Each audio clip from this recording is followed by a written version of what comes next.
John Pombe Magufuli sio tu ishara ya maendeleo ya kiuchumi, bali pia ni uthibitisho wa umuhimu wa kimkakati wa kuunganisha mikoa ya Mwanza na Geita. Kwa kuwa daraja la 6 kwa urefu barani Afrika na la kwanza katika ukanda wa Afrika Mashariki na Kati, linatarajiwa kukuza biashara, uchukuzi na mwingiliano wa kijamii katika mikoa hiyo.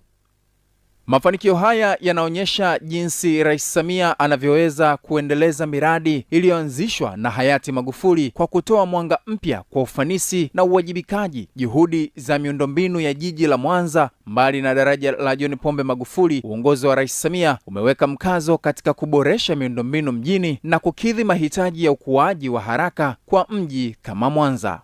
Bwana Pascal Ambrose alieleza kuwa TANROADS mkoa wa Mwanza inatekeleza ujenzi wa barabara za njia 4 ili kupunguza msongamano wa magari na kuimarisha hadhi ya jiji kama kitovu cha